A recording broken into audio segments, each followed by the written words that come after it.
The long-awaited Trump-Xi meeting has finally happened, and now the key details of the agreement are out. As expected, opinions are all over the place. So to understand who actually gained the upper hand, we need to compare both sides' official statements. Let's begin with Beijing's version, released today by China's Ministry of Commerce. So overall, Beijing's statement made China appear to be the winner, using soft, vague language that downplayed its own concessions, while highlighting those made by Washington. Now, the U.S. version is very different, right? Trump, on the other hand, sounded very pleased. He accepted an interview while he was on Air Force One. He said the meeting went extremely well, joked that if 10 points meant perfect, he'd give it 12. So in summary, the U.S. essentially traded a 10% tariff reduction and a one-year suspension on select export restrictions in exchange for 5 things. 1, China delaying rare earth export controls and the promise that it will never fully roll out the export controls. And number 2, buying massive quantities of U.S. agricultural products. Number 3, enforcing fentanyl regulations. Number 4, agreeing to sell TikTok. And number 5, accepting the 20% additional tariffs that Trump imposed in his second term without retaliating. And beyond trade, Beijing also made 2 quiet geopolitical concessions that are important. One is Xi Jinping promised to help mediate the Ukraine war, and China is reportedly close to a major energy deal to buy oil and gas from Alaska. And number 2, neither side mentioned Taiwan. This is a striking omission, given how much Beijing wanted to tie trade talks to Taiwan policy. So if China starts buying large amounts of American energy, it automatically reduces its dependence on Russian oil, something that would put real pressure on Putin, even if it doesn't stop those purchases completely. And skipping the Taiwan issue is essentially striking. In the past, Beijing always tied U.S. China trade deals to Taiwan, pushing Washington to move from not supporting independence to opposing independence. But this time, Xi Jinping let it go. So who won? If you add everything up, Trump's modest tariff cut and partial export pause in exchange of China's 5 major economic concessions and 2 strategic ones, the answer seems pretty clear. The clearest signs of this reversal are Beijing's abandonment of the rare earth card and the Taiwan card. Those are the 2 most significant ones because they were both long viewed as China's toughest bargaining chips, especially Taiwan. I mean, since the Clinton era, the CCP has tried to use trade concessions as leverage to gain U.S. tolerance for its plans toward Taiwan. This time, that long-standing strategy quietly disintegrated. And in his speech, Xi Jinping backed down. He used friends and partner, or friend and partner, to describe the United States. This is something we haven't heard for a long time since he came to power. And also, him and Xinhua News even made references to Trump's mega movement. So Xi Jinping basically said that China can coexist with mega. It's a surprisingly short meeting, right? Before their summit, many people expected a long and tough meeting. Even Trump himself said that it might be 3 to 4 hours. But in reality, the entire meeting lasted only 1 hour and 40 minutes.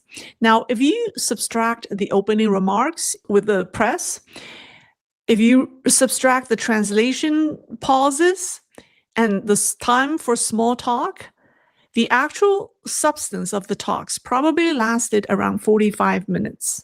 That means the nearly 10 major topics were covered in under an hour. And that averaged 4 to 5 minutes per issue, per topic. So what does that tell us? Xi Jinping basically accepted everything Trump proposed, almost without pushback. So there wasn't much back and forth debates or negotiation.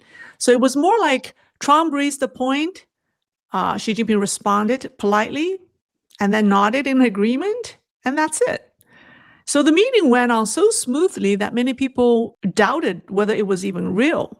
And this is the reason why Trump was so thrilled afterward that he rated 12 out of 10, right? So the verdict is the United States came out on top. But some of you may say, the CCP has broken promises before. Why should this time be different? Good question. Can Beijing be trusted to honor a deal or the deal? Well, there are two key points for us to consider. One is this deal is only valid for 1 year. It must be renewed annually, meaning that both sides will review how well each has delivered. So we will quickly know whether Beijing will honor the agreement or not. If either side fails to comply, I mean, in this case, it would be the Chinese. If Xi Jinping fails to comply, the trade war can restart immediately. So, and then the second point is, will Beijing keep its words? That depends on the situation. So historically, if you look at CCP's behavioral pattern, they only honor agreements when they're in crisis mode. When I say they, meaning CCP leaders. When they feel weak or cornered, they cooperate. But when they feel strong and confident, they break promises. Right now, for Washington, this deal is important, but not existential. But for Beijing and CCP or Xi Jinping, it is a matter of survival. The regime is in a crisis mode. So if talks collapsed, China would be cut off from the new global trade order. It would be a death blow to its economy, to its already struggling economy. So faced with a choice between wolf warrior defiance and strategic surrender, Beijing clearly chose the latter. Well, it appears that China's foreign policy took a dramatic U-turn in the past several days. If you remember, just 20 days ago, Xi Jinping was in full wolf warrior mode, right? He announced the global export control on rare earth. So, and he has been suspending all soybean purchases from the U.S. And Trump hit back just as hard. He raised tariffs by 100%. And introduced a global software tariff or ban. And then days before the summit, Trump doubled down again. He announced the resumption of nuclear testing. And he also reopened the 2019 trade deal under the new 301 investigation, basically digging up old disputes. At that point, you'd expect Xi Jinping to respond, blow for blow, but instead he made a 180-degree turn. So what on earth happened? Has Xi Jinping really changed? I don't know what went through his head, but I know one event took place before his turn, and that is precisely the fourth plenum. Looking at his blank, distracted expression, does it look like genuine change out of his goodwill? Or was he forced into this position, right, as the result of the fourth plenum's internal power struggle? So to summarize, okay, here's my summary. The 10% tariff for 1 year of rare earth in exchange for 1 year suspension. 10% tariff reduction in exchange for 1 year suspension of rare earth export controls. On paper, it looked like the balanced trade, either side taking a step back. But in reality, it was a deeply asymmetric bargain. The U.S. concession was just a number on paper, cutting tariffs from 57% to 47%, something Washington can easily raise again at any time. But China's concession, on the other hand, involves giving up half a century of strategic leverage, its control over the rare earth lifeline, plus massive soybean purchases. They are tangible and costly. So the short-term results is obvious. The U.S. keeps its defense industry running by having the access to rare earth, and its supply chains stable and its farmers paid. China gets a bit of breathing room, maybe a 5 to 10% more export flexibility. But the leverage is gone. Supply chains keep moving out. There's no question about that. And allies keep their distance. At best, it was a temporary truce.